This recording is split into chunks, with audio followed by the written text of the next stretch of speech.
Thanks. Okay, good evening, everybody. Welcome to the Georgetown School Committee meeting of Thursday, October 10th, 2019. Before we get into our regular business, if we could all rise for the Pledge of Allegiance.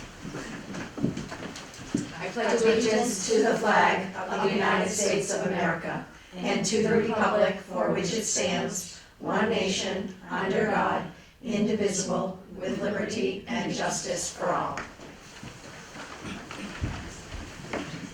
Okay, I will make a motion to approve our regular session minutes of September 26th, 2019, Budget and Finance Subcommittee minutes of September 11th, 2019, and acceptance of warrants 14P20 and 15B20. So moved. Second. Any discussion? All in favor? Aye. Thank you. We have our student rep here today, Libby Billington, to Hello. talk to us about some things. Yeah, so I'm going to talk about some sports. So the girls varsity soccer just won their game on Tuesday against Rockport, which is a really tough game. They won 2-0. And then the boys soccer today won against Ipswich 3-0, which is an exciting win for them. Great. And then the golf team actually won their tournament on Tuesday against Ipswich, so they're having a great season. And as we know, tomorrow is the homecoming dance, which will be after the football game, which is at 5:30 versus Essex Tech. Hopefully it doesn't get rained out. Well, I don't think football ever gets rained out. Yeah. So the dance is going to be at 8 and go to 10:30, and it is Hawaiian themed, so it should be fun. Yeah, that will be Yeah. fun. Casual. Looking forward to it. Yeah, it's going to be I fun. know they were looking for some donations of like waters and stuff like Yeah, that. I wonder if they've so gotten enough. Do you know Mostly any the idea? student council's bringing it. Like I have to buy like some waters and food, and I think only like 3 other people signed up. But I know like Ansley Cordo's mom is the only one who donated it. So we might be needing some more, but I hopefully wonder, Mr. though, Corbett will. If people do, because I remember last year or in the years past when you go in to bring things, they'd have a big, right, Suzanne? They There's get a the huge big, table. the big There's a table large and it's table to filled. drop So things sometimes I off. think people don't Sign necessarily. up, but they bring. Exactly. Yeah. Usually Mr. Corbett makes a last minute run too if we need any. Yeah, So. well, I'm happy I'll to get you check. some water if you need it. I'm gonna Yeah. go around to the Thank you. football game, so. We can check with Alicia Yeah. too in Yeah, the just- morning and see how the donations are Mhm. coming. So that'll be fun. Yeah, it'd be fun. We also like pulled kind of a bigger splurge on the lightings and stuff like that for the DJ package. So a lot of our budget is going to like strobe lights and stuff like that. Oh, that's So that'll be cool. new. That'll be fun. Where do you have it? In the- It's in the cafeteria. It's in the cafeteria. Yeah. Nice. We move all the chairs away so no one can sit.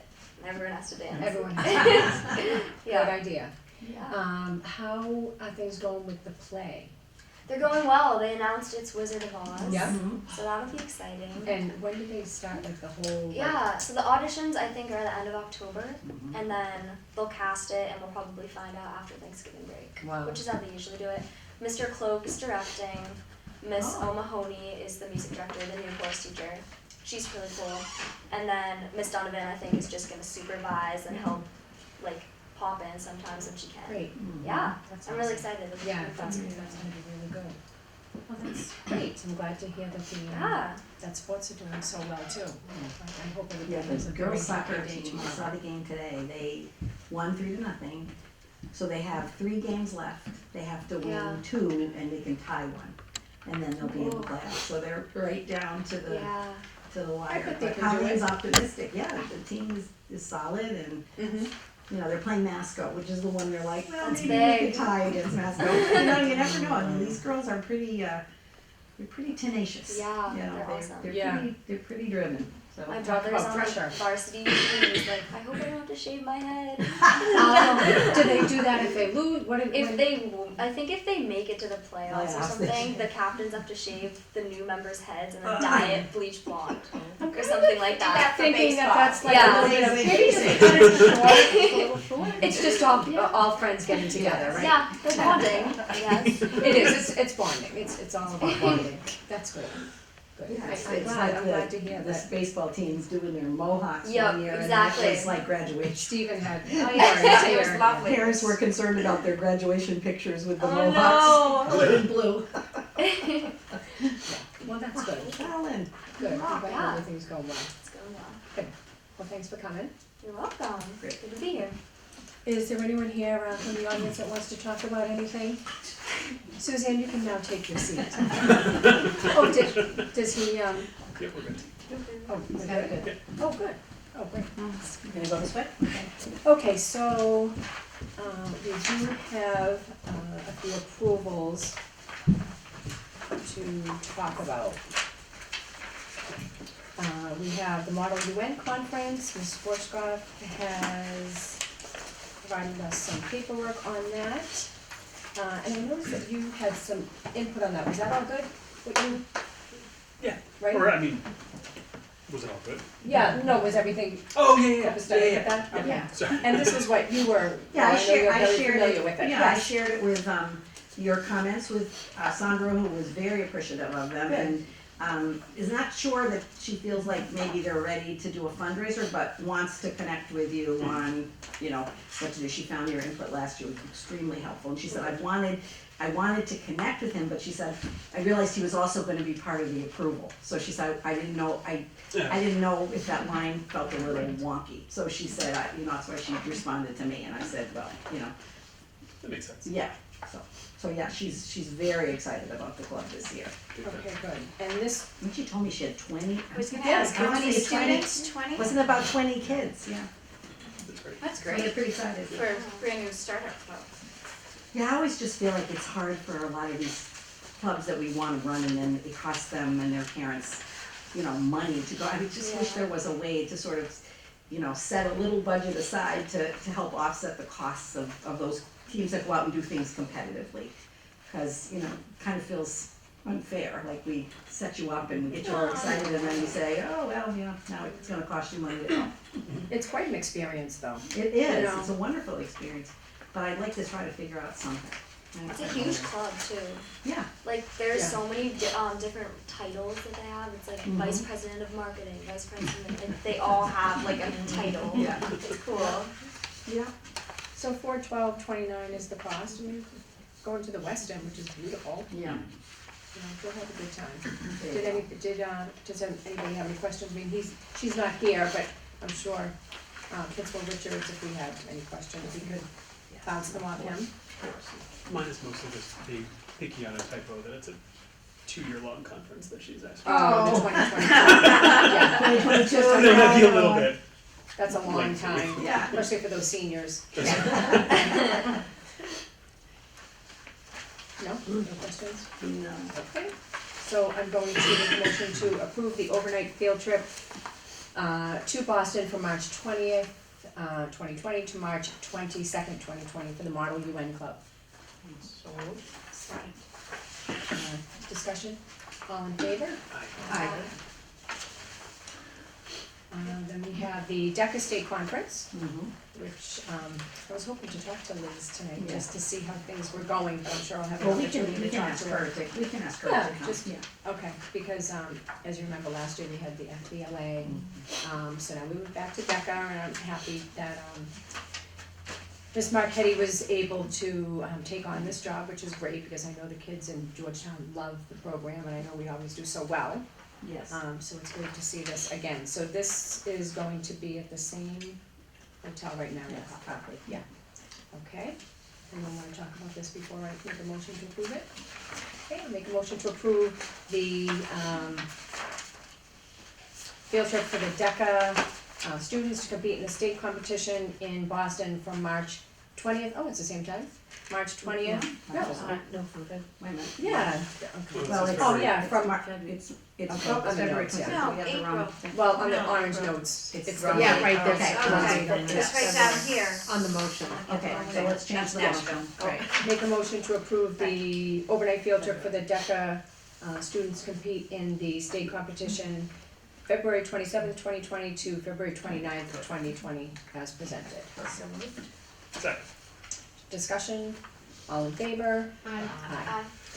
Did we approve the districts? Is that sometime the districts competition? You don't already? approve that. You 'cause it's- don't? These Because are out of state. Oh, that's right, These okay. are out of state. Well, But I have to get the date from Liz as to when the districts are, because I don't think I know that. is that still at the, at Merrimack? Merrimack, Yeah. yeah. Yeah, that's usually right in January, right? It's always cold. Yes, it's definitely around that time, so Yeah. I will get that date. And then we have we're already preparing for the national conference, which is gonna be held in Nashville, Tennessee, which I hear is a really cool city. And I was chaperone. Throwing that out there. I see that. It does look like a great place to go. So this is going to be, again, look at this, March 20th, March 22, 2020. Did I do it? Oh my goodness, I must have been brain dead for a minute there. April 29th. Sorry, I don't know what I was doing, I was supposed to be cutting and pasting. You were cutting and pasting. That's okay. That's all right. You were making sure I was awake. I really, The first time I and you wasn't, did, but now I'm you on didn't to it. disappoint Barbie. Anyone want to talk about this before I make a motion? Does it say where they're, This is great, so They're they, going to Nashville, oh, I don't know about that. so What? these are the Does it ones say that, what once they hotel? do well in February, then They'll they move go on, here in right. April, they right? may not know which hotel. No, I don't They think don't it's even know the listed. exact, okay. Yeah, they do. It's They- April 29th through the. They know the 26th. dates, Okay. yeah. They probably haven't made any, because they don't really know how many kids are going yet. They don't. It's They all haven't- dependent in February. Yeah. Okay.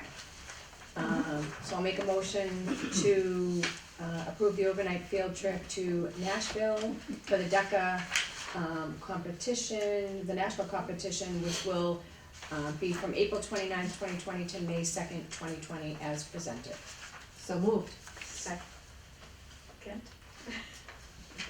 Discussion? All in favor? Aye. I look forward to hearing how well they do at Merrimack as well as the I February. only picked up one. So he's the I know, we nationals. usually They do have very- a Oh, I nice see, 'cause in the selection that motion go you're on. fine, but I have it right Yeah. there in the, Right, in the note, yeah. yeah. Okay. I'm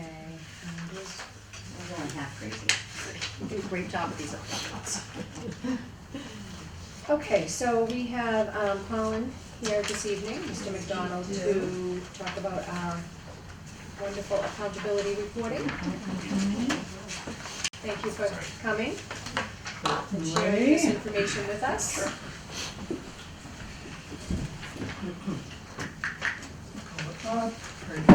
Technology.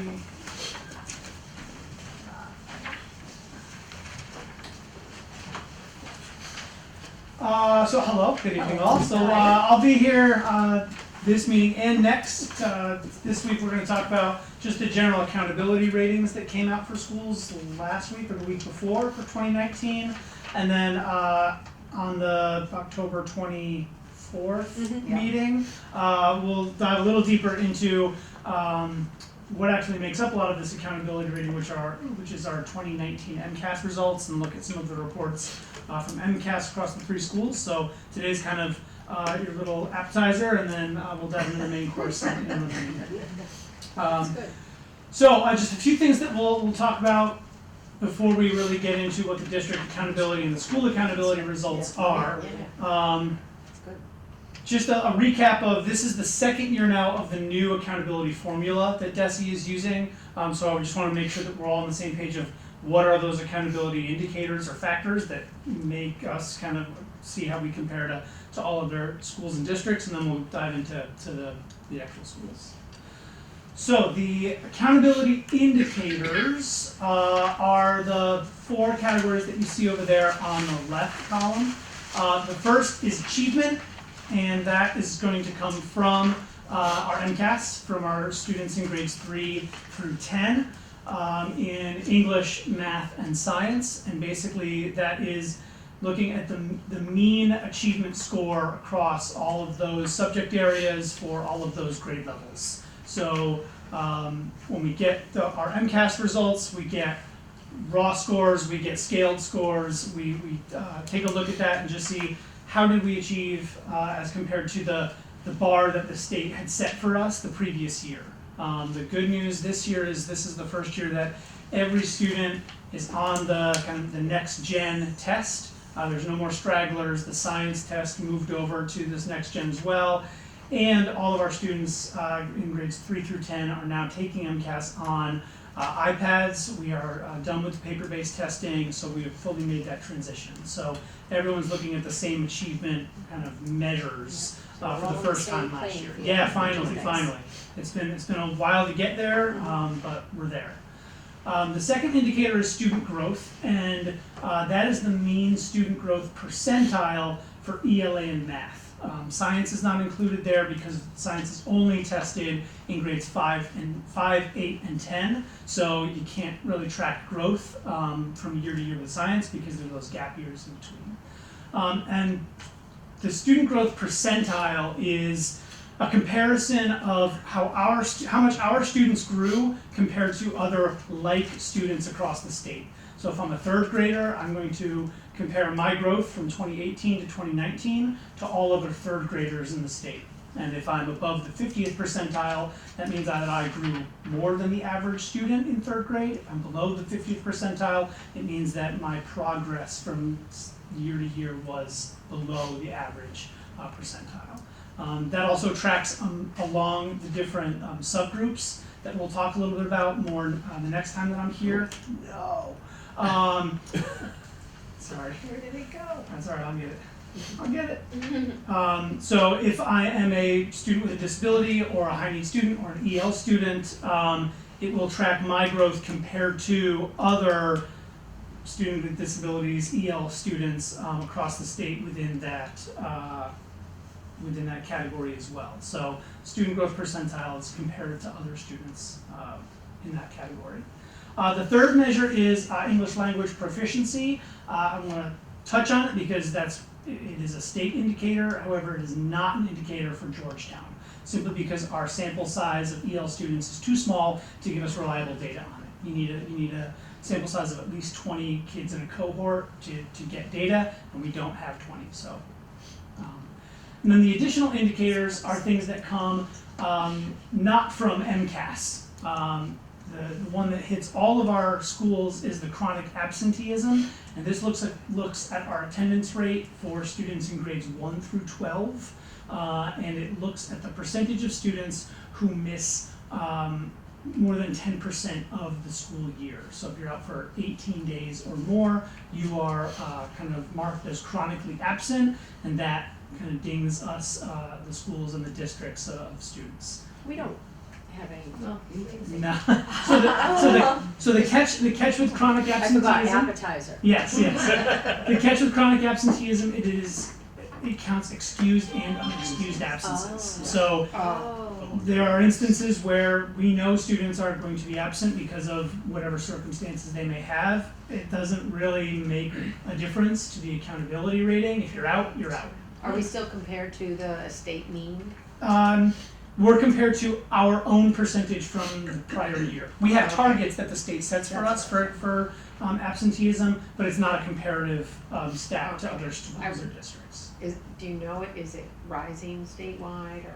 Statewide, I don't know. I Okay. can take a peek at some other districts. But there are and see certainly what's up. different makeups in different school districts that have a problem with absenteeism, Yeah. right, for a lot of reasons. Right. And we just have a couple of pockets. And medical reasons, is it all rolled into one, like anxiety and sort of, okay, so Yeah. it doesn't really matter. Right, and you know, I was at the Pembroke School Council yesterday, and you know, there are instances where we would rather not have a student come into school for a day or two if they have something really going on, but it kind of doesn't matter. If they're out, they're out. So we just have to keep an eye on those Yeah. kiddos that, for whatever reason, may be out more than those 18 days. And it's, in our case, it's such a small number, so we can identify and work with those children, those families to try to figure out exactly what it is.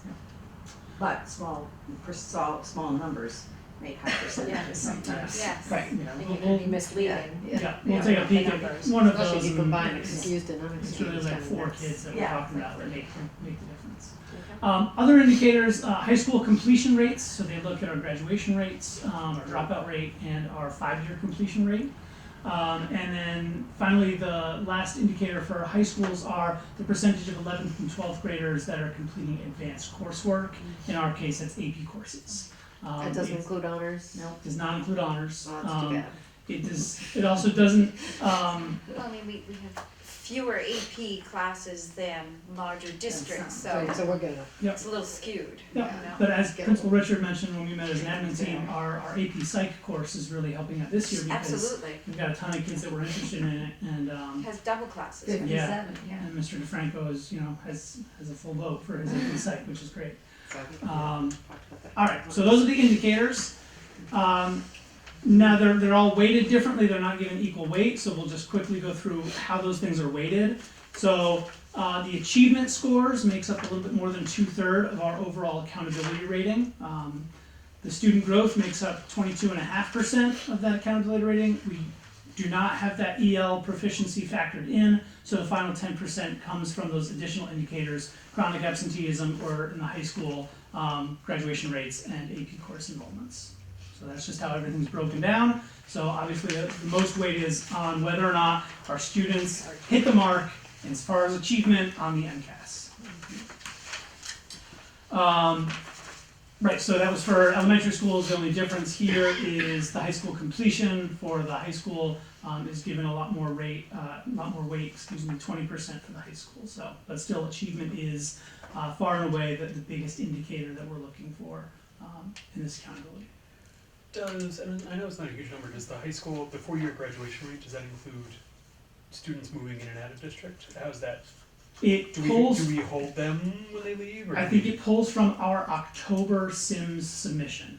So we have to report to the state our basic, like, here's who's in our school, or here's who we're counting in October. I'm pretty confident that it pulls from that data to track who they are expecting to graduate with a Georgetown diploma.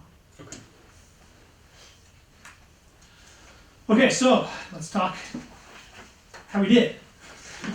So we'll start. Oh no, let's not. So this is the. I know we're almost there. Sorry. Teaser. So this is basically how schools are now ranked. Gone are the 5 categories. Right, we're not a type 2 school or a category 1 school. It kind of you fall into these buckets. That's good. I know. Yeah. And really, it comes down to of the possible points that you could receive. What percentage of those possible points did you get? So if you look at this chart, right, if you start at the far left, in your meeting or exceeding targets, you are receiving 75 to 100% of the possible points that you can get through the accountability indicators. You move down to substantial progress or moderate progress, and you can see that the percentages there kind of decrease as you go down. And the last 2 categories are those focused, targeted support and broad comprehensive support. That's for those schools that are really not earning many or any of those possible points. And that's where they will have intervention come from out of district to give them a hand. So we obviously want to be not in that category. And Con, what is realistic? And I know it's all new, but what's the? Obviously, you'd love to be a school of recognition every year, Yep. but I get that has its challenge. Yep. Like, is meeting or exceeding kind of the goal, or what's Yeah. So a 75 is an A, right? So 75% means you're meeting the expectations. So the school is doing what it needs to do, and as far as how DESE, sets those bars or looks at those metrics. So this kind of goes into our next slide, which is the points that are possible for all of those categories, because you'll see everything's going to be out of 4 points. And a 4 is you're exceeding the target. So it's not realistic to expect us to receive 4 on every single thing, because we're just not going to exceed the target, especially for some of our categories when we're already at 99%. It's hard to exceed that when all of our kids are graduating. Like, how do you graduate more than all What of a your problem kids? to have. Yeah, exactly. So that's why It's great. that's why that 3 out of 4, or if you divide it into 75%, is kind of where the meets is. But even if you receive a 2 out of 4 points, that still means that you have improved in that metric from 2018 to 2019, but you just didn't, reach the bar that was set. So you're still improving, you're making progress, you're going in the right direction, but you might not be there just yet. So our student body, everybody's passing the MCAS. Yes. In 10th grade, right, grade, obviously in in order 10th to grade. receive an MCAS diploma, yeah, I mean, And you still have till 12 to keep trying, Yeah. but they were all passing. Yeah. We'll get there, but I'll spoil it now. This was the first year last year that our high schoolers took the next gen MCAS, and we were a little just kind of curious to see whether or not that would cause a dip in that high, pass rate. But fortunately, all of our kids met that threshold, so they all passed. It was predicted statewide that people should not be surprised if their scores went down, because it was a different test. Remember, they were talking about, 50% was good, right? Which most of us would say 50% is not good, but that's where they started, and our kids, well, you'll see, our kids well exceeded that. One more before you move on, and if I remember the old accountability system, if you improved but didn't meet in year one, you kind of got double dinged in year two, because you had to meet last year's targets and Yeah. this year's. Is that the same It's- general situation, or? It's mostly because this is only the second year of the new accountability, they can only really pull from 2018 to 2019. I'll have to look at when they set our 2020 targets, whether or not it's compounding Right. that kind of jump Okay. from 18 to 19 to 20. But right now, we're only looking at 2 years. Yeah, ago. okay. It might likely do that, but, Yeah. yeah. So 1 out of 4 points is no change. So basically, if you received 1 out of 4, that means that you were stagnant from 2018 to 2019. Not the best thing in the world, but not the worst. And a 0 out of 4 points is actually a dip from the previous year's score. Yeah. All right. Now let's get to how the district performed overall. So this basically just looks at the 3 schools within our district, puts them all together, crunches the numbers, and sees how we did. I'm so glad these words cannot get any smaller. I can read that. That's a very positive approach there, Barbie. So, what I did for the overall accountability results for the district and each school was compare the 2018 to the 2019 on each page, so you can just kind of see what we're looking at now that we have 2 years. So in terms of 2019 on the top of this slide, our classification is that we are not requiring assistance or intervention as a district. Right. And the reason for that is because we are making substantial progress towards our targets, which is wonderful, right? We are moving in the right direction. So the progress towards the improvement targets, we were at a 56%, which basically meant that of the points possible, the district as a whole received 56 of the total possible points. So again, if you equate that to the out of 4, that means that we're improving, but we might not be meeting all of our targets for all of the indicators, which is honestly to be expected and be very impressive if we as a district were hitting every single thing. When you compare that to last year, we were only partially meeting those targets, and we only earned 48% of the total possible points. So from 2018 to 2019, we had a nice 8% jump in the points that we were actually earning. The other thing that's different between last year and this year is we had this little marker on 2018 that said we might need some technical assistance or intervention for special education. That indicator is no longer there for 2019, so we kind of wiped that. We did make progress with our special needs. We Um, didn't hit all the targets, but Right. there was some, But there it was was, growth. it was growth, right. But we're not measuring against it anymore. Right. Districts aren't given accountability percentiles. Yeah. Just because the districts are so vastly different across the state. Like we are a district of 3 schools, there are districts that are obviously much different than us, so they don't compare district to district. But we will see the schools' different accountability percentiles. All right, so let's go through each school. Am I moving too fast? Are we good? All right, let's go through Pembroke. So the Pembroke, same looking slide, but this is specific to Pembroke. So 2019, we are not requiring assistance for Pembroke because they are making moderate progress toward their targets. Pembroke earned 47% of the total possible points, which gave us an accountability percentile of 57. So what that means is when Pembroke is compared to all other elementary schools in the state, we are in the 57th percentile. So we are above the average percentile of elementary schools across the state. There, just to 57th percentile of elementary schools in the state, or 57th percentile of growth of elementary schools in the state? Option A. Okay. Okay. Yeah. This is based on achievement, right? This is based on the whole category. Yeah, this is based on everything. So when you compare those metrics to last year, Pembroke was only earned 40% of the possible points, and that put us at the 52nd percentile. So it's nice to have that 5 percentile jump from last year to this year, from 2018 to 2019. That means that not only are our students at Pembroke improving, but we are improving at a more rapid pace than the rest of the elementary schools that were around us. in that percentile the previous year. That's great. Now we can take a look at how Pembroke earned those points on the next slide, which takes you through where all of those points are coming from. This can be a little tricky to look at. So over here you'll see the different indicators that I mentioned earlier: achievement, growth. We won't see high school completion for Pembroke. We won't see EL for any of our schools, and you'll see chronic absenteeism as the indicator over here. Those indicators are measured among two groups of students. The first group is all students, so every student who's taking MCAS in 3rd through 6th grade at Pembroke. And then the other group of students, the other subgroup that it looks like and awards points to, are the lowest performing students. So that is within each grade level, they look at the lowest performing 20 to 25% of students and see how they did, because those are the students that we want to keep an eye on and really make sure that they're making progress. Those students come from the state, they come from DESE, they kind of send us the list based on the performance from the previous year. So the 4th through 6th graders can be pinned as lowest performing students based on their previous year's MCAS.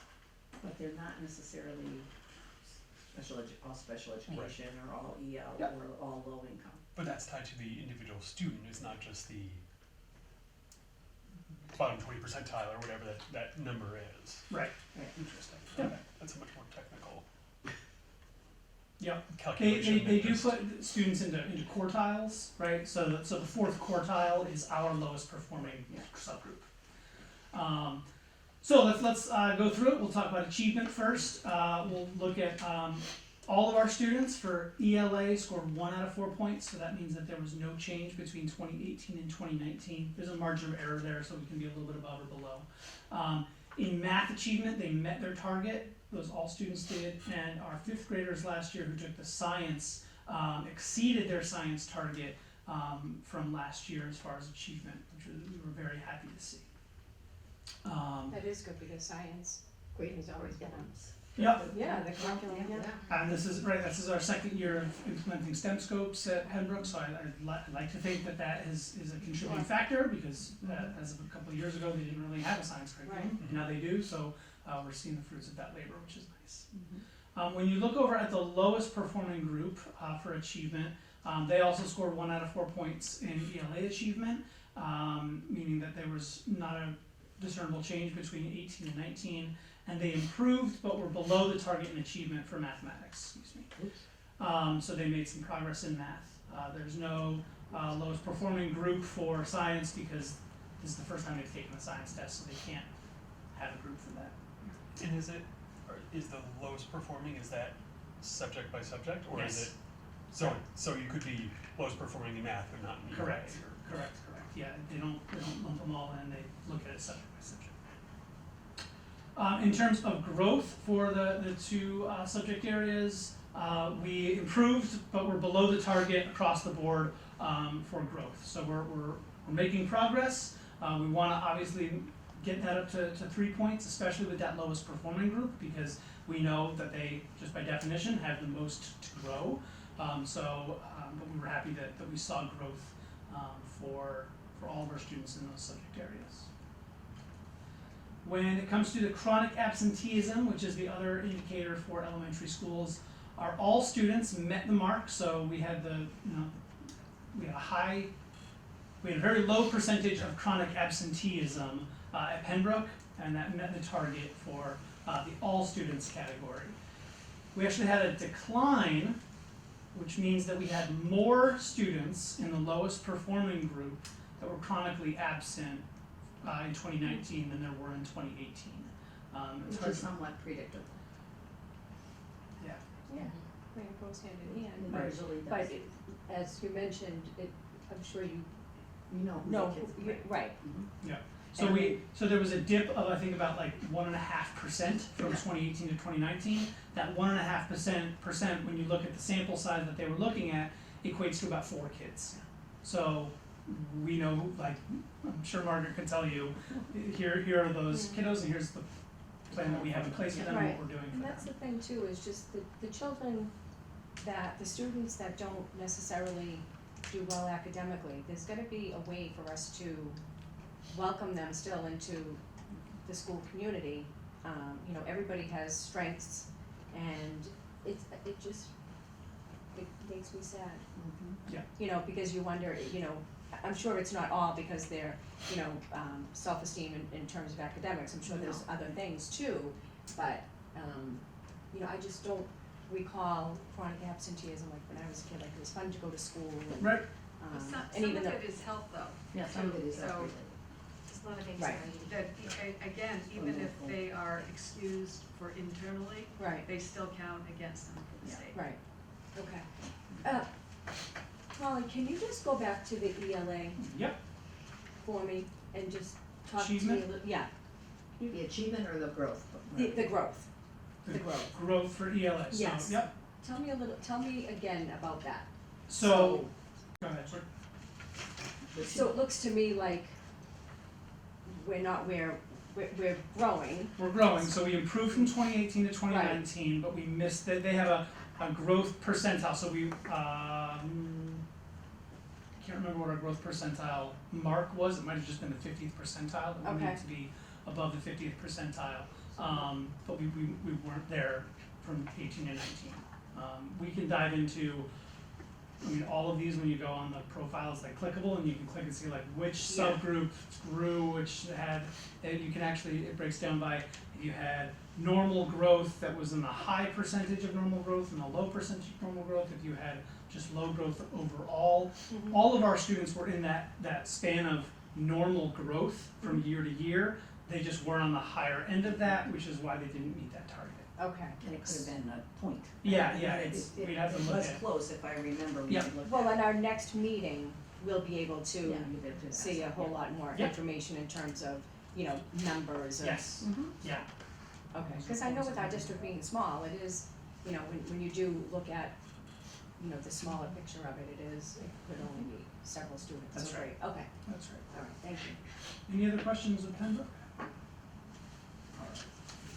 So if we now switch gears to the middle school, so our 7th and 8th grade, they are also not requiring assistance or intervention. They have made moderate progress toward their targets because they've earned 40% of the total possible points, and we're in the 45th percentile of middle schools across the state, which is much different from last year when they were only partially meeting targets and only earned 24% of the possible points. Wow. So there was a 16% jump in the points that were earned in middle school from 18 to 19.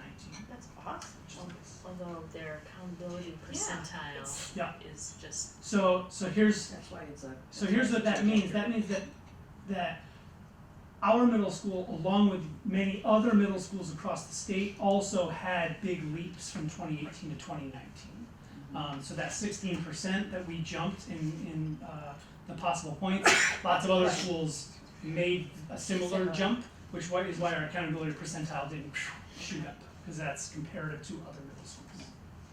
I mean, so good for everyone, I You would guess. think. do we have any idea why? Why? Well, when we break Okay. down, you'll Alright, Never get. mind, you Yeah, can like why other talk to them. communities too had the Yeah. the Well, thing. that I don't know. Yeah. but we Well, I can think- find out, but- Us both. The trend of the first year of the new test was kind of negligible for a lot of the other grade levels, but when you hit the middle school, there was a noticeable dip for everyone across the state in middle school that first year. So I think everyone is now rebounding from that initial dip and kind of making up the ground that was perceivingly lost, even though our kids are our kids. Put into place, implemented action plans to. Yeah, so our middle school teams have, right, they've looked at all of this, they saw what it was last year and have been working towards it. And we can see here kind of, when we look at the points that were earned, where they really gained some steam and where there's still some work to be done for the middle school. So we'll do the same thing, we'll look at the achievement first. Our middle schoolers in ELA did really, really well. They both exceeded the all student subgroup as well as the low performing students, exceeded the target for achievement, which is wonderful news.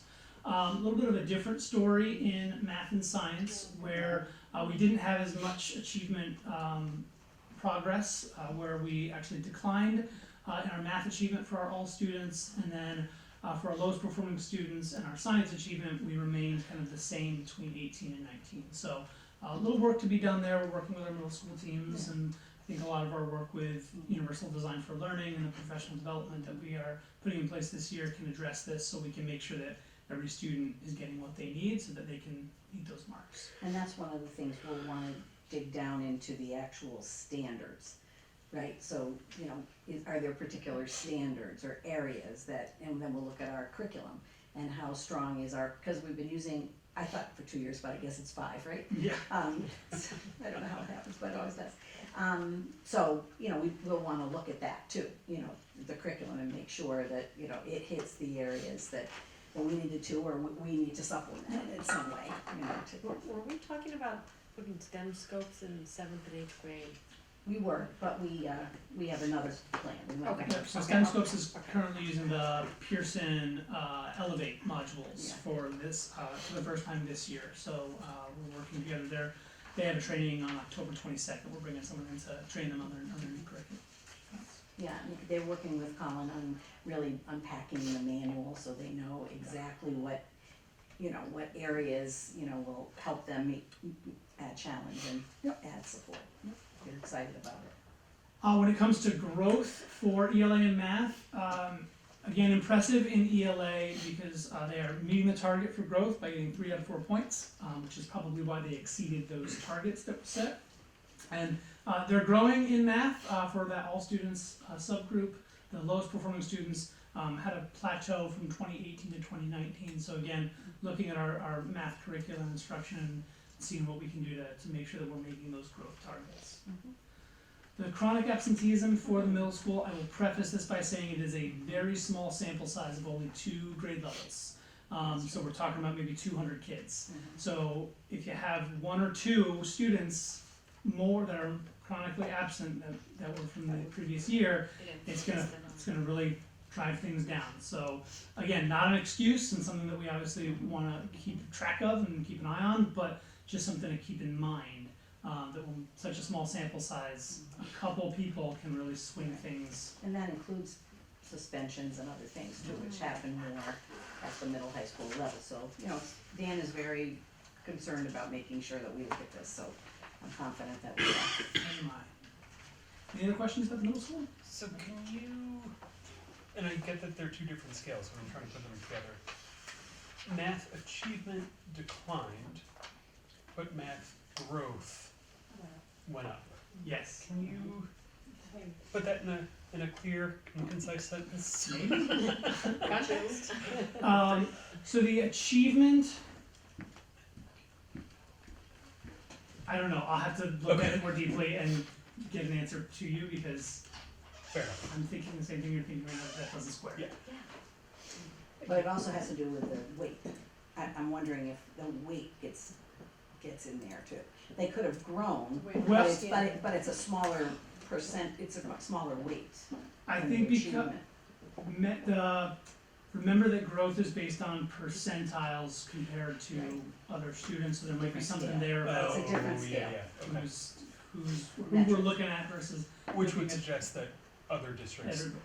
struggle a little bit. Yes. Yes. Okay. Sorry, this keeps going on. I think that we do find that, you know, there are certain levels where it's just the test, right? It's a new test, new you know, right. and so across the state, you know, we're seeing trends. Okay. All right, so the high school, they are not requiring assistance or intervention because they are meeting or exceeding their targets. So they are, for 2019, earned 87% of the total possible points, which is phenomenal, which put them in the 89th percentile for high schools across the state. That is up from last year, where they were hitting 77% of their total possible points, and they were in the 86th percentile. So our high schoolers continue to show mastery of the standards and skills that are asked of them for MCAS, even with the new test and the new assessment, it being on the new iPad. There being some hiccups in the actual test items on some of the 10th grade MCAS, but regardless, our students really knocked it out of the park last year for MCAS. We're not a school of distinction yet. That's only reserved for a handful of schools across the state, but we're gonna be. Here you can see for achievement, they exceeded the mark on all subject areas for all subgroups, which is really wonderful to see, and they are making growth in just about every subject area, save for the 2 out of 4 for the lowest performing kids in ELA. But again, if they're already exceeding the target, that growth might be tough to come by because the bar is already set high for them. Our high school completion indicators, you can see, are where they need to be as well.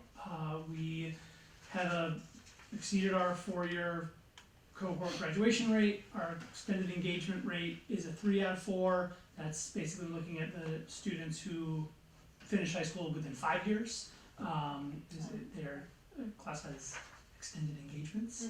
And our annual dropout rate is exceeding the target as well. Those targets for us are already very high, but because we know all of our students walk across that stage, we know that we're probably going to at least meet that mark for those high school completion. And our chronic absenteeism was not any issue in the high school last year. Our kids were in school.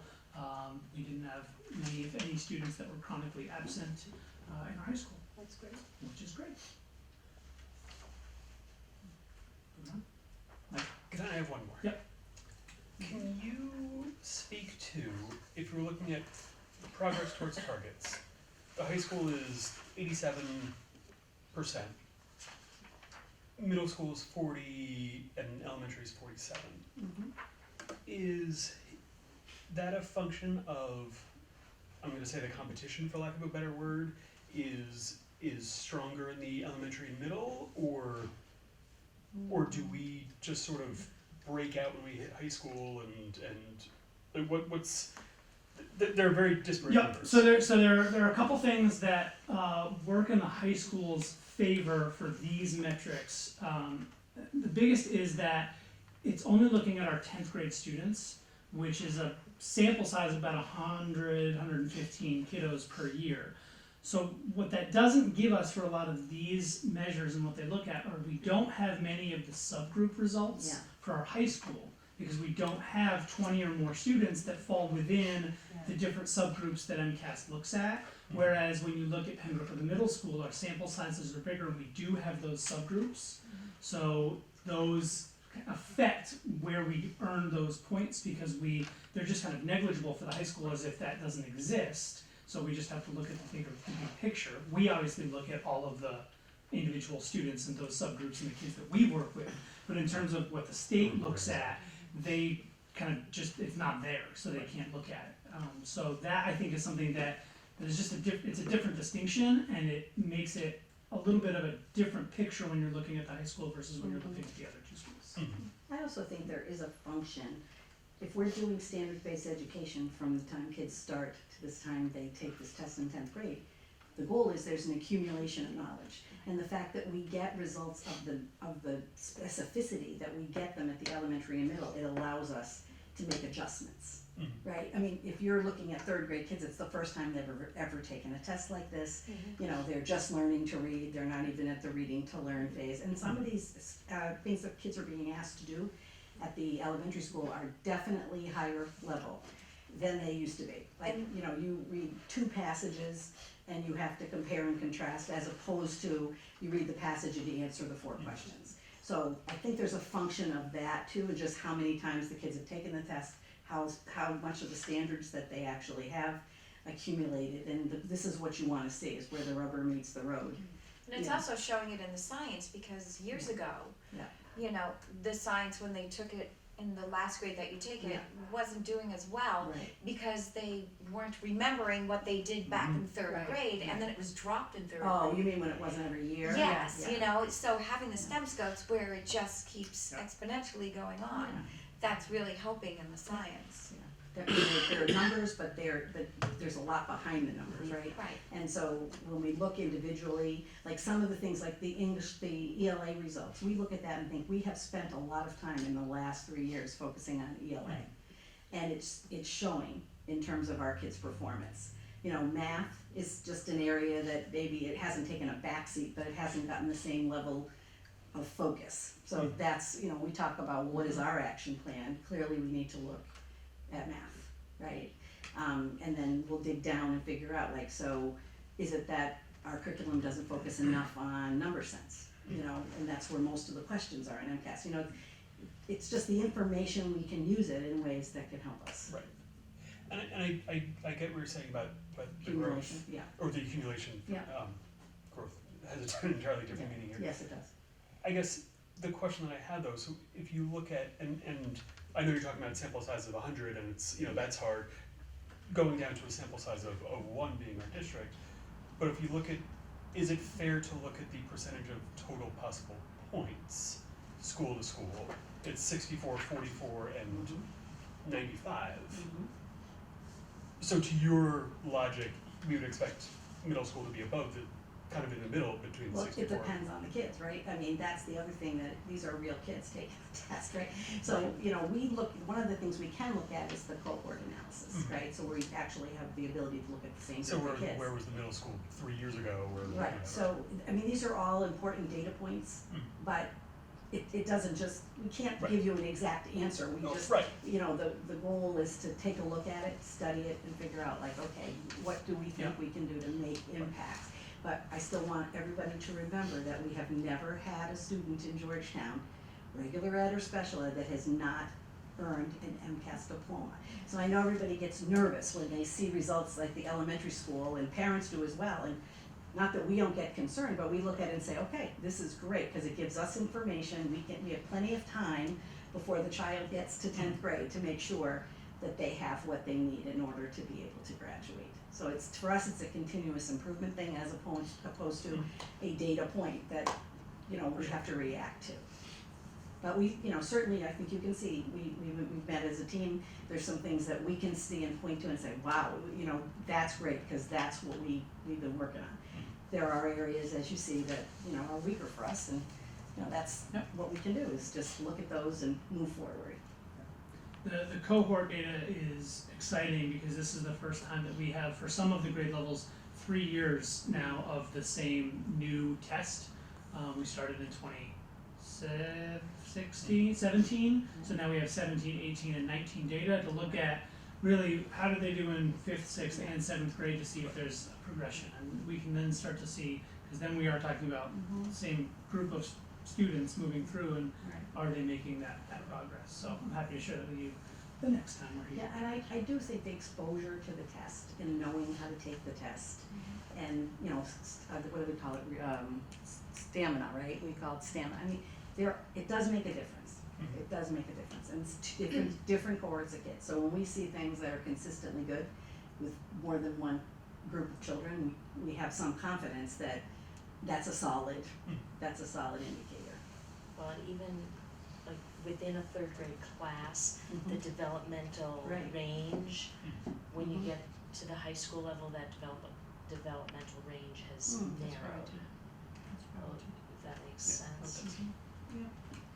Now, is this true statewide, that you get these middle school kind of dips? In the last 2 years with the new assessment, that has been the trend. Right. So, you know, So Which- we're following suit with, Which may also reflect the developmental stage of middle school students. I mean, I had a discussion with Dr. Tanner many years ago about how I remember so much, everything about the curriculums and what I learned 2nd, 3rd, 4th, 5th grade, and then in middle school, it's kind of more of a blur.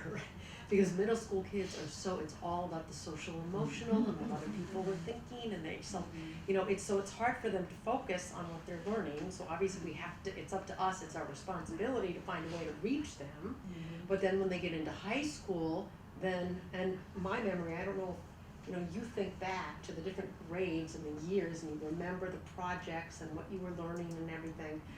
You know, I know my memory gets better at high school, then I can, you know, year by year, it comes back. It's like my academic memory is a little bit lost in middle school, and I have a feeling that says something about the middle school years. Well, it's the adolescent physiology, you know, It's a big what's going on in transition the from brain. elementary school to Right. middle school. It's Right. not as big a transition from middle school to high school. Right, and it's not forever, it's just that time, That's but we still have to figure out how to best reach them, keep them engaged, and do everything we can.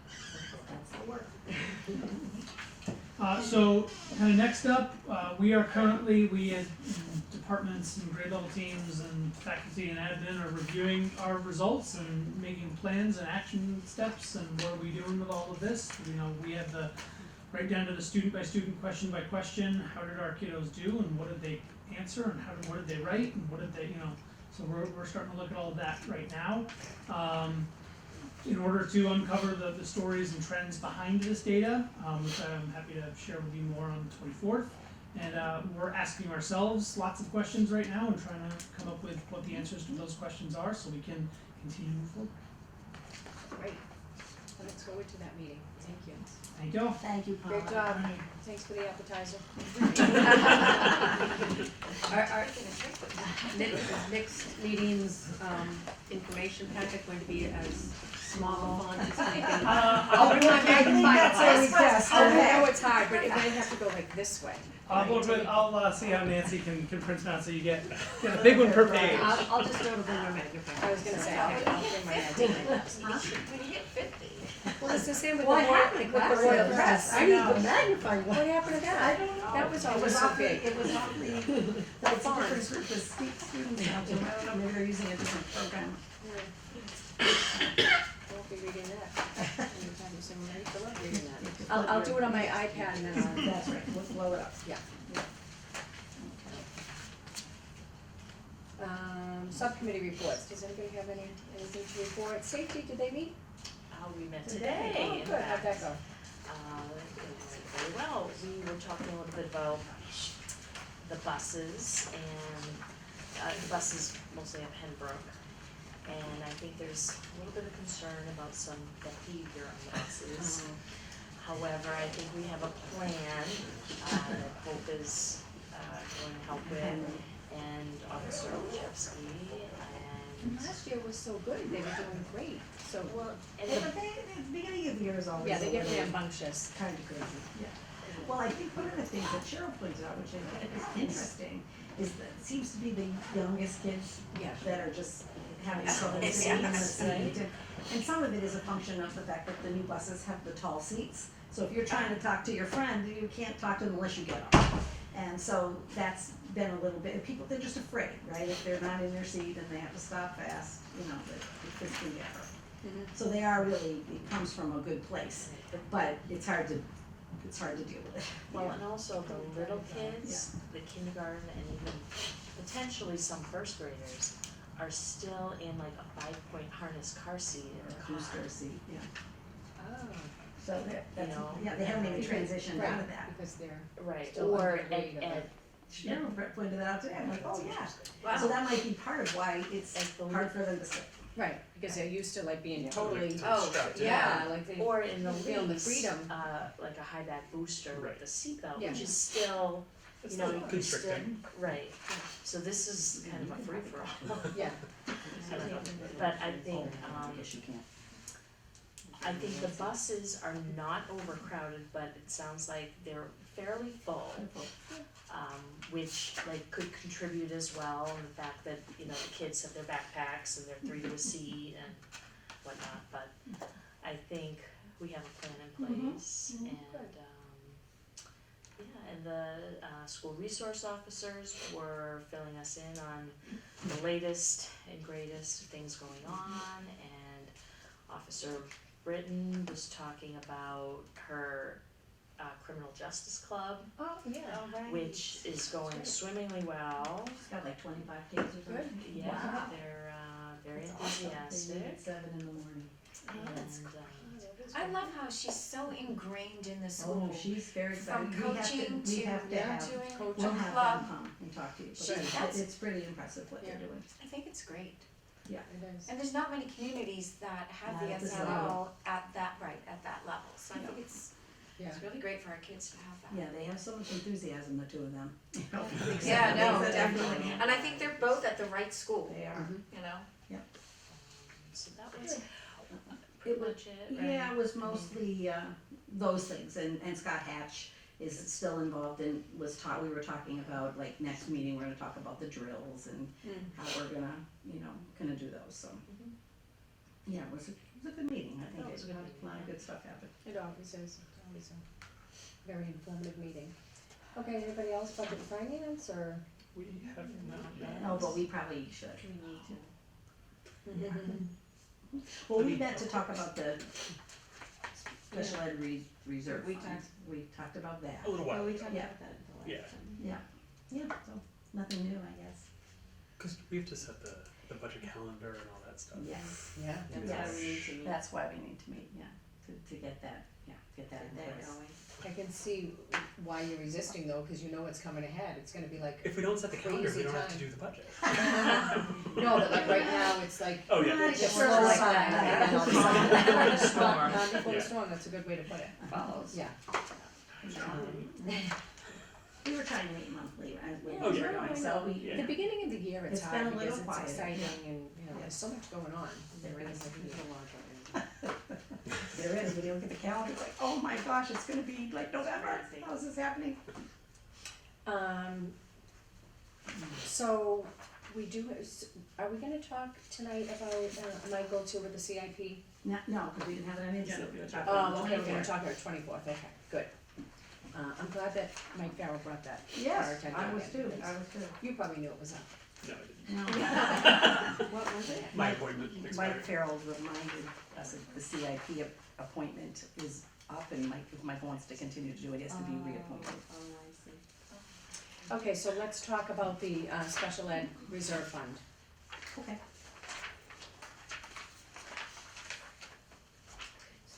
And you want? So let's talk about it. Well, no, so this, the special. Or not. I was good No, it's fine. Oh, we The have a special lot ed reserve fund material is here. something that, and Michael and I actually, were at the, Board of Selectmen meeting the other day, and the other night, and Adobe was there as well from the FinCom. And this is the actual warrant article that they're planning to put on, and they're sort of looking at it in a two or three step process. So the first would be to just approve of the fund. So the town is putting that on and recommending that happen, but it is also necessary for the school committee to take a formal vote to say that To we we're want in favor of establishing, this fund. And then there would need to be a series of meetings with whomever, reps from all three groups probably, to talk about, okay, so what are the logistics of this going to be? So how does the money go in? How does the money come out? What is the money what is the, specifically? yeah, just the specifics of it, right? Okay. Because all this is doing is basically saying we wanna establish a fund. So if the town does approve this, Yeah. then how quickly do you go forward with meeting FinCom and the Board of Well, I would Selectmen? say Like, would it be in the relatively budget quick? process, we Yeah. would Okay. definitely do that, because the third step would be that they would put in a similar article on this, that then basically says that asking the town to put a specific amount of money into the fund. That's So the I see what springtime. you're In the saying. At the springtime. spring. Right, so you're saying it's like, this isn't going to be a year out, No, right, the- so, The thought was that it gets approved right, and money gets put into it in the spring. this coming But spring. in the interim, between Yes. that time, Yeah. would be the time Then for you us to figure work out out the all the logistics. logistics. Right, Okay. okay. Yeah, and to figure out what is a good dollar amount to put in there. It can be as much as $360,000 because it's 2% of net school But is that the spend. threshold? That's as much as you can That's have the in the max, account. okay. Yeah, right. So just the other night, it sounded like they That would weren't be thinking, lovely. they weren't thinking of putting I don't think it's gonna be $300,000 free. in it in one fell Yeah, swoop. yeah. It's gonna be But, 3,000. I think they were talking about, they have a, $1.5 million in free cash is gonna be certified, and they've got several things that they're using for it and putting, but I kinda got the impression they were talking about maybe using some free To put that cash to, to put it in, but there was no amount discussed or anything like that. So at the town meeting, if there's questions that arise, will you Yeah. will you be able to We can answer that for sure. address that? I seem to volunteer. No, we just asked. Okay. Well, we've been working on it, Yeah. I'm sure we. But no, I think it's great. I think it's they're a long gonna time probably coming. take the lead in describing what it is, I think that's their thing. Okay. If they say, well, how does the school committee feel about it, then Then- obviously, you know, we can And I get. think it's important to note that our conversation moved from a stabilization fund a Yes, year ago yes, yes. to a reserve fund, so the mechanism for taking money out of the account is easier in a Right. reserve fund than it is in a stabilization fund. Right, because the only Okay, thing, the so that's- stabilization would have to be a town Right. meeting vote. So who did the work, who found that out, like just the, We all know. Different- Suzanne did a lot of work on the so initial and stabilization then Mike, versus Mike reserve? Farrell Right. grabbed the language that the governor had put together a few years ago. And the reason that the governor put it together was because towns and cities were having trouble, you know, with doing anything like this, because it was after you already expended all the money and went into, you know, the hole, so to speak. Originally was a stabilization. It was. And it that was the was. problem was, if we had an extraordinary year, Mhm. we had to wait until May to town meeting where Yes. potentially the vote could be no. Right, And then what do you do if you have $100,000 bill that right, exactly. you've paid for that you can't afford to pay Right. for? So this would allow, probably we work it out, but the advantage of this would allow, you know, the school committee and the board of selectmen to have a joint meeting and approve the expenses. Okay. All the expenses are just No, what's no, going but that's the into other- the account. Well, no, that's the other thing that's to be discussed is Right. what specifically can this account be used for? So is it, anything that's over and above what was budgeted and, you know, was approved in a budget for, let's say, tuition and transportation only, Right. right? So that's what's gotta be discussed. Some places we looked at, they have like 5 or 6 lines within the special ed budget. If they go over, you can go to the fund for that. So that's why we have to talk about it. And when you go to the fund, again, is that in agreement with both the? Parties, both parties. Okay, that's what I was curious about. And the advantage being, because we were talking about the difficulty being, if we can't vote the money until town meeting, does it really solve the problem of having to freeze the budget in No, it's December not to because the freeze it. student comes in, because, well, we don't know if we're gonna get the money. You're right. But now theoretically, we could meet with the Board of Selectmen in January and say, something came up, we need to talk. Yeah. So it adds a lot of flexibility Sure.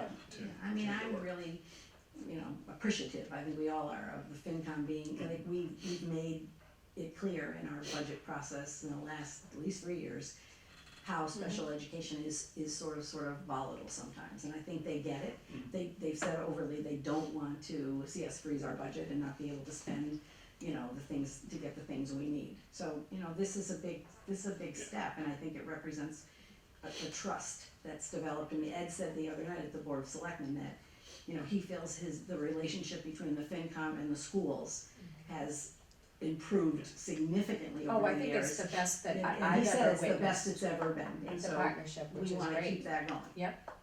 Yeah, and I do think it's their willingness to want to learn about our budget, Yeah, yeah. right? And I think also, you know, we've taken the time to actually like have them understand in the simplest of terms, because it's a difficult budget to really understand. I would, you know, I had a It's difficult, very time in the very transparent though, beginning. you know, they know where It the money is. is, yeah. yeah, I agree with that, and I'm glad that he recognizes that He too, did, that's he good. said that publicly. And I think by working with them, we also have sort of dug into our own Yeah. details a little bit deeper Mhm. to know more of what's going, Yeah, more fully, all the details of it, so. So that is the good. special education reserve So fund. the town meeting is October 28th, just want Yes. to remind everybody that, so, okay.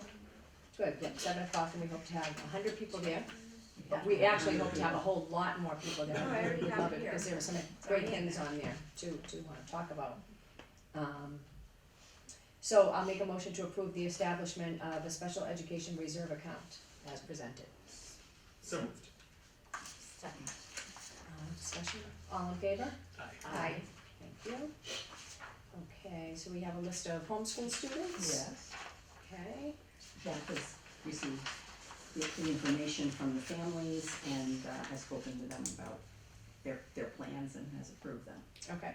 My only question was, what does 12 plus mean? 12 plus means that they didn't graduate, they're still working toward their diploma. So they didn't meet all the graduation Right. requirements, but they're still working on it. Do they have to take MCAS, Who? homeschool? No, they can't take MCAS. They don't get a It's diploma not- from Georgetown. So when you're, so as Michael Oh says, yeah, so let me go back to that then. yeah, so this is So what we're how getting at.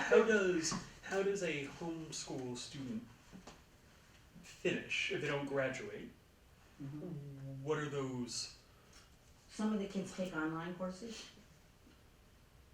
But what is the to your point of they haven't finished yet? Mm-hmm. What is Where's the the end? what's the measurement of finishing? How is the end determined that they haven't yet reached? Like, how do they get their certificate of graduation?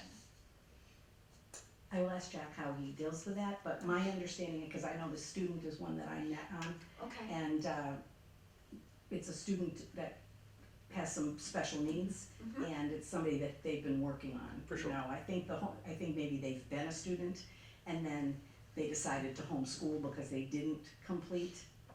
Okay. Right, so, Yeah, that's fine. Yeah. Yeah. Talk Oh to yeah, Jeff, no, you can yeah. talk. Yeah, no, I'll get Yeah, more we can information, share but I'll ask him specifically about, you know, Yeah. how does that work for the child here? Okay. Okay, so I'll make a motion to approve the list of students who will be homeschooled this year as recommended by the Director of Student Services, Mr. Jack Tiano. So moved. So, Discussion, all in favor? Aye. Thank you. It's a comic. Yep, Comedy Club, and who is doing the Comedy Club? Murphy? Mike Murphy.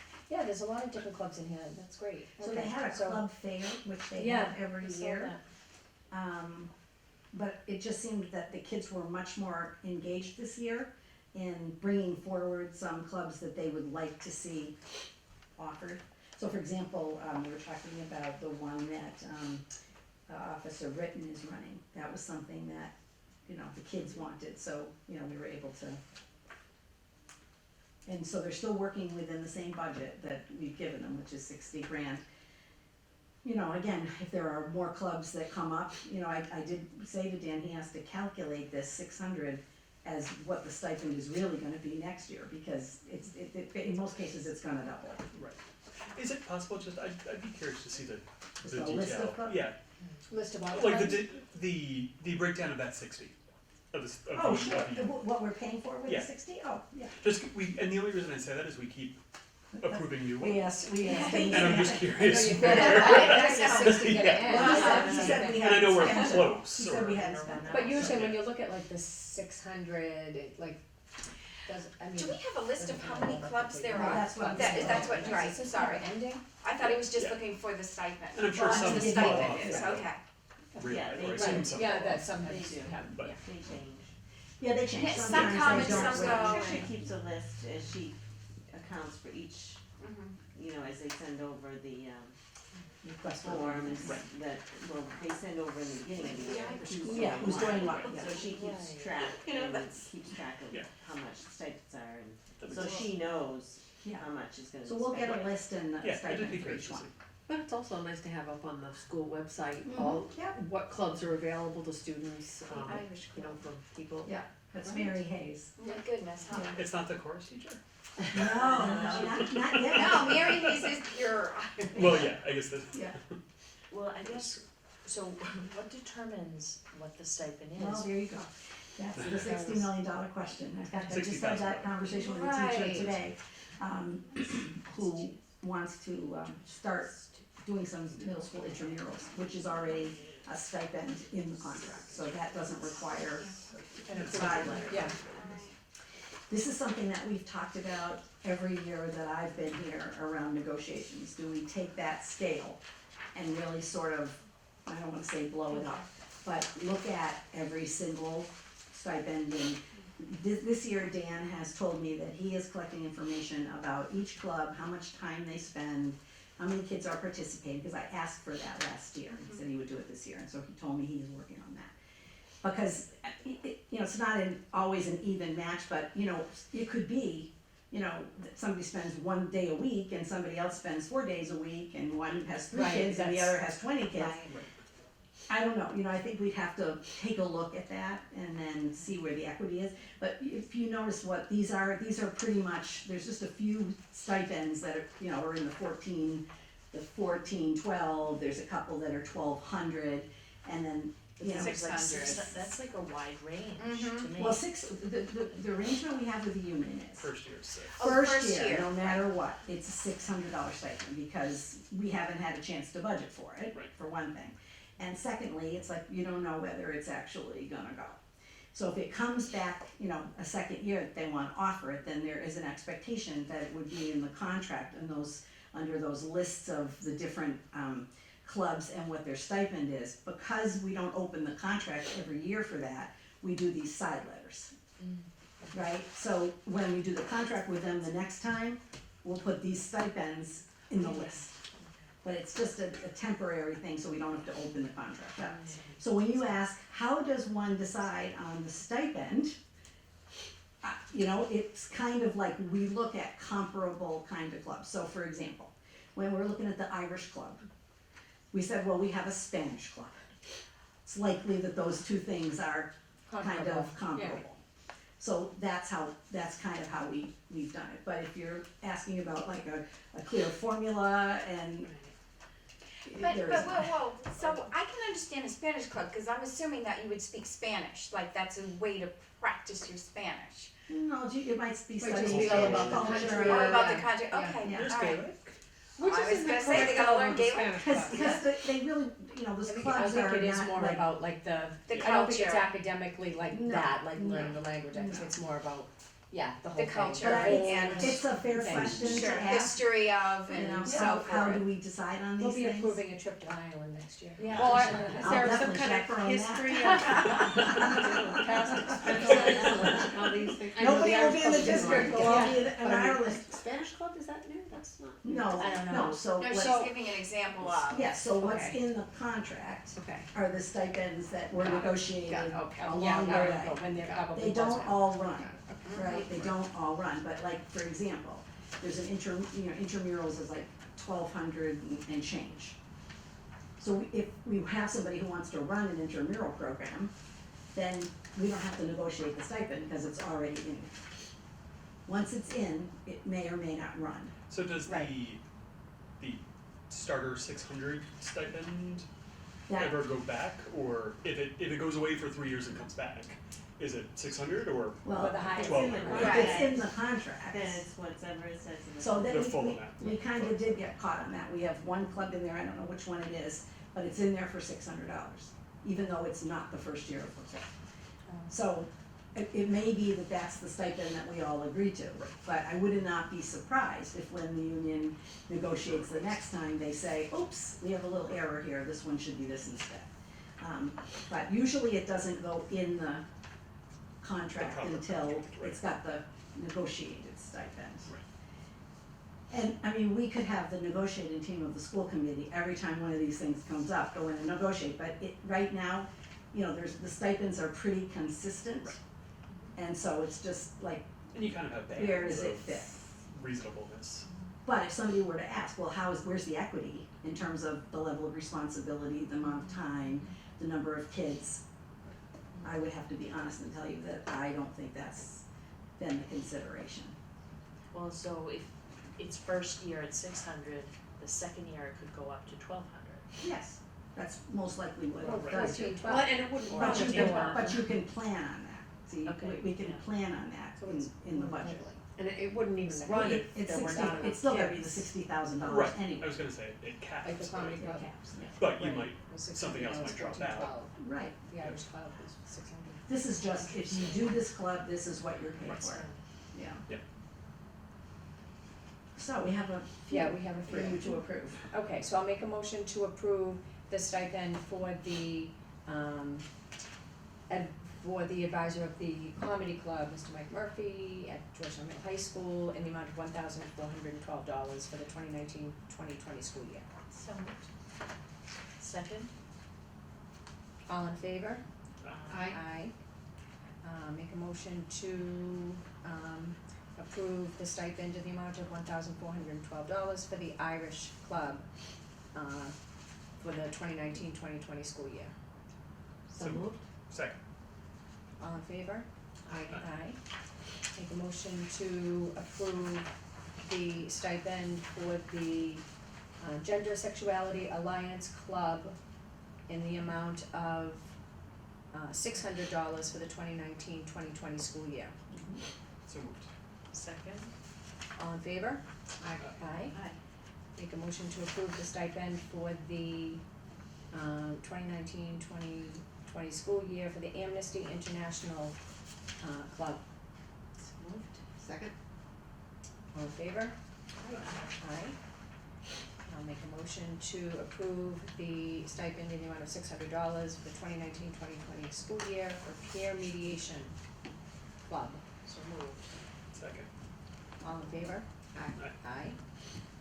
Okay, and I'll make a motion to approve the stipend in the amount of $600, the Friends of Rachel Club for the 2019-2020 school year. So moved. Second. All in favor? Aye. Make a motion to approve the stipend, the amount of $600 for the Journalism Club and for the 2019-2020 school year. So moved. Second. All in favor? Aye. Aye. Great, okay, all those stipends will, yeah, that's good.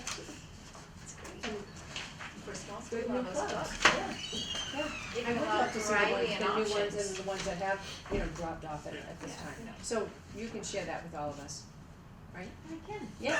Is that a question or a statement? I will make myself a note. Okay, thank you. So I think we're good unless anyone wants to talk about anything,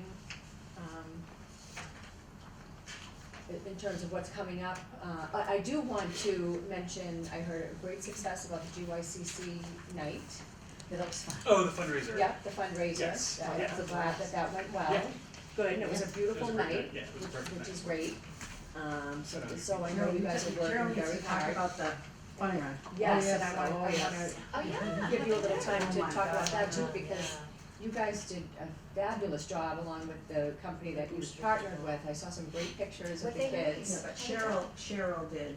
Yeah, an amazing job. Well, of with. course. I know you're gonna say you I had did some company and you helpers, did, 'cause I but did Cheryl some help, yeah. carried it. No, Good I job. guess the actual day,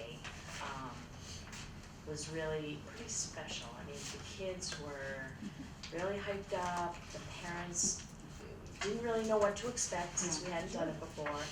They were there, they were cheering the kids on, people brought posters for the kids, we even used tie wraps to put some on the, fence, Poles. you Yeah, know, that's and, nice. It's like the New York City Marathon.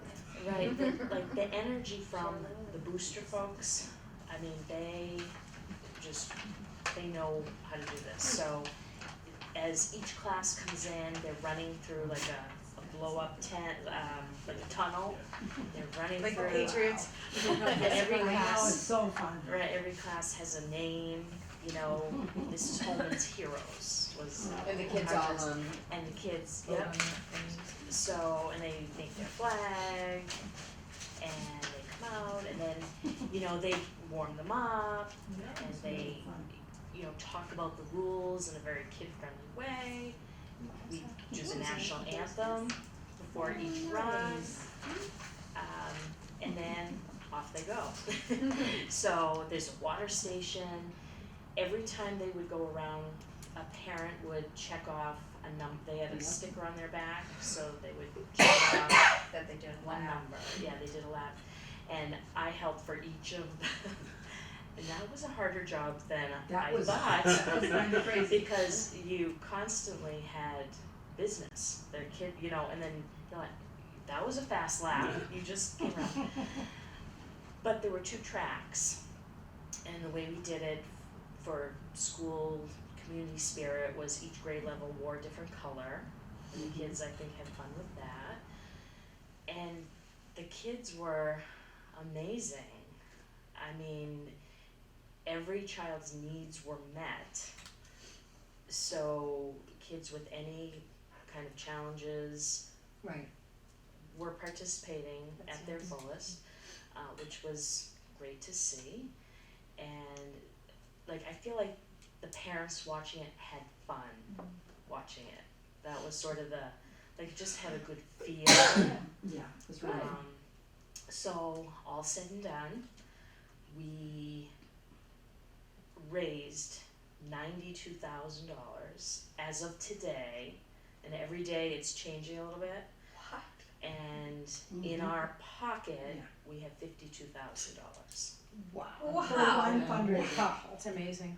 Wow. It was really That's fun. phenomenal. Right. And I had mentioned to Tom, like, wow, it was so successful. What are your thoughts, like, in the coming years as to how you would deal with the group, the people that actually run it? And you were, as you had mentioned many times, they did a fantastic job, Right. and it's hard to mirror that and to make Right. that amount of money. And it's so important, like I believe it, one fundraiser, fundraiser. and the fact that what I love most about it is it's all about it's all It's all kids. about the kids. You know what I mean? Right. The auction is wonderful. I've had many fun times at the auctions, but this is the kids. But this is the doing kids it. are involved, and so you Yeah. wanna support the kids. Well, the nice thing It's is it awesome. was all online, Yes. so like if you have relatives in California, It's Yeah. very you easy. could easily Right. just, Did we meet every state or no?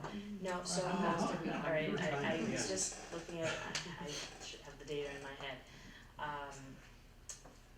40, we got 43 states oh, in that's, either 7 or 8 countries. Oh my wow. goodness, that's awesome. That's cool. That's and incredible. Margaret had to wear her pajamas. She- Oh, yeah. And You tomorrow's did? pajama day. And tomorrow's Oh. pajamas. Two And this two was- things that she and this did. was, Oh, yeah, she's so, this yeah. was, this was Mike Yes, and me. let's say. Why did it. you do it? Did you So, yeah, I had to run with the Oh. kindergartners, I did, because Oh, so that was through the tunnel? no. So Mike Walsh, Very exciting. at That's a good the, picture. at the big, pep rally, Yeah. Whatever you do. challenged me to run the 35 laps with the kids. Mrs. Jacobs is gonna run. So I'm like, I'm not stepping away from this challenge. So I did do it with the kids. I worked with the kindergartners. I was exhausted. Those little kindergartners do not stop. They just like, come Yeah. on, Mrs. Jacobs, I'm grab sure their my. parents will. Okay, are you Confirm wearing a that. tutu? I was. I didn't want to ask, but I yes. had a unicorn thing on my head. Yeah, hilarious, that's awesome. I had fun. Yeah, that's No, really it's all cool. about the That's fun. awesome. It's all about the Absolutely. fun. It was really fun. And the day was good. You had said at the end of it, there was a So little bit of Yeah, there was a so little bit bit of of rain. rain. hopefully It powder was a in the little first rainy, day. a little rainy at the end, got a little slippery, but it was really fun. That's Yeah, great. no, and the teachers really stepped up They did, the because, teachers were amazing. you know, they had to, within their classroom, they kept sort of like as a class, as the class would earn up to $5 per lap, they'd earn like a non-monetary reward, like Crazy Hair Day or Funny Okay. Sock Day or so. As the pledges keep coming in, they keep going up their ladder, and you know they're earning. And the teachers with the kids, I think, decided what the incentives were. Yeah. But you know that we couldn't have done without the teachers' support. No, Good. they were So great. that was very That's so helpful. cool. And And there was debate about the percentage, you know, so they've been trying to get in front of that and say there were 3 levels of options. One was, you know, sort of mostly booster and assistance about from, this. Yeah. from the PTA. And then there was, you know, sort of more equal, and then it was more us and less Right. them. And, you know, the percentage changes in terms of what you get back. right. And so there were people who were a little unhappy about that, but they also didn't realize that there was already still a lot of work for us to do, and I can't imagine, like, if we Yeah, if didn't we did take the that whole thing. option. Right. So you know what? Well, not to mention like the tunnel, like I'm sure they provided Oh, yeah. that, right? And then they And came in set the up. mornings and then they talked to the set up, but they kids and- came every single day Yeah. and did a character lesson with them, Oh. so, you know, they did all that. So it's a business, I mean, it's It's their yeah, business, it's that's their what they business. know, and they know what to get the Right. most out of. Right, But, you know, going forward, again, you're making that decision, Yeah. how much, yeah, how Do you much, want them how much, involved? how much capital Sure. do you have to Right. be able to offer to it? And it, you know, it wasn't super heavy lifting, but it was still a lot of work. you know, to have Right, done it especially the yourself, first it would have year. been like, Yeah, oh my first gosh. year. Will this be a yearly Well, event, or have you it talked might about turn that? into one. Will it be like every other, or? Yeah, we're looking to do it again next year. Yeah. I have a post meeting next week. Would it be worth it to do it at the middle school too? Well, I was thinking that same Right. thing yesterday. so it's really a program for elementary. It really is. However, they are Yeah. starting to pilot some programs Yeah. that will work Include the- better with the middle school. Mhm. We're currently working on a fundraiser with a similar feel for the middle high school. Oh, good. And That's great. I don't wanna say the wrong name, but it's it's like kids are gonna get pledges to do acts of kindness. Okay. Oh, So, yeah, that again- was with Rachel's challenge. That's Okay. good. Right, again, it involves the kids Mhm. and Oh, wow. I don't have enough information Yeah. to, Yeah. do it justice, but, again, That going would be back to the percentage, Yes. so we made 92,000, we clear 52. Mhm. If we made 92,000 in wrapping paper, we would clear about 40. So Oh. just keeping that in mind, that we're Mhm. still Ahead of the game. ahead of the game versus the wrapping paper. And I forget the exact number that you told me. I think for me, what hit home was it was 25% plus or minus was of the fundraising revenue came from parents. 75% yes. came Yeah, from. yeah. It's That not was the interesting. same parents getting hit up. Yeah. Right. I love that. I love Right, that. because as Cheryl said, it's the relatives that live all, or you said it, Because that it's the live whole all thing, like, over And there the were place. companies You know, that you were. you can send the wrapping Sure. paper brochure to them too, but then to get the Right. Yeah. wrapping paper They to only them need to do and- one or two fundraisers a year if they have a fundraiser like that. Mm-hmm. Like, you know, usually, you know, if you did the auction and there were Comedy 3 or show, 4 others, casino you night. you Right. probably you wouldn't have made Not that that amount of much. money. Right, well, Not and, somebody, in PTA was talking about how somebody donated to her daughter, and this person was in the military with her husband years ago. Oh. They don't see this, like, Yeah. it was just this weird connection. Mm-hmm.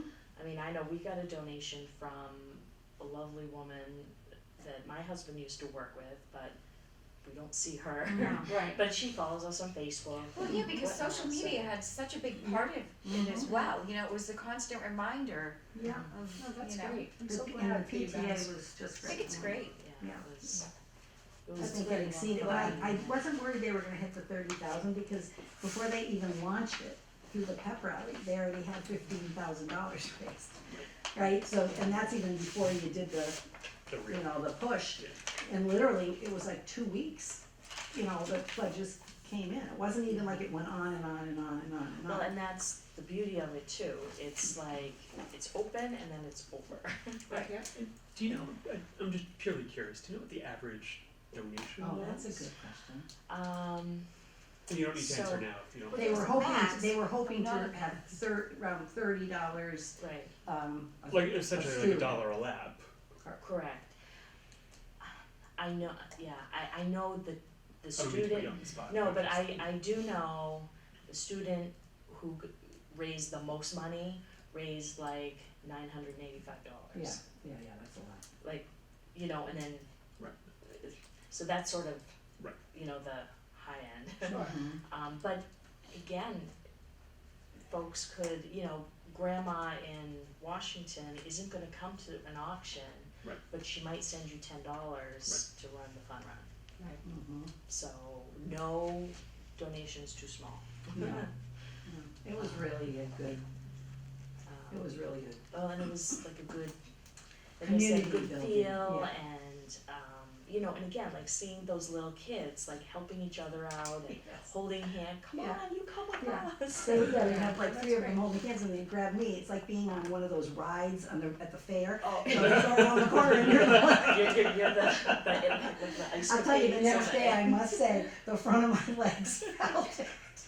Because I was acting like a crazy woman that was not 5 anymore.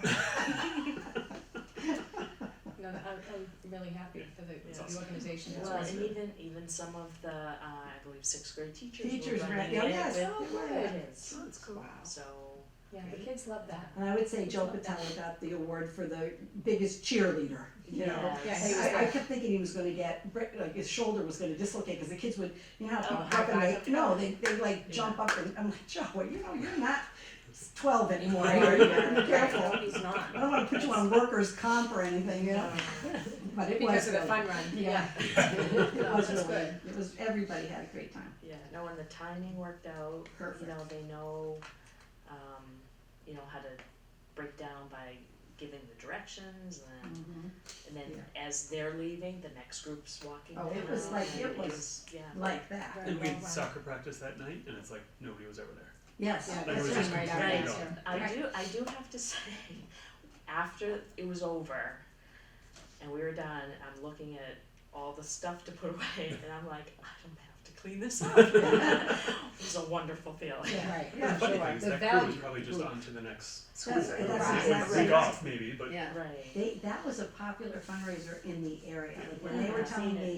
telling me, how many schools they've Really? done in the area, oh, I mean, I think almost every elementary school, you know, in Right. Arbor and North Newport, Shore had done I that. wanna say it's already in Danvers. Danvers, Yeah. yeah. Yeah. That's Yeah. really cool. okay, well, it might end up saturating the market though, too. Yeah. You know, you never, I mean, you Right, never right. know.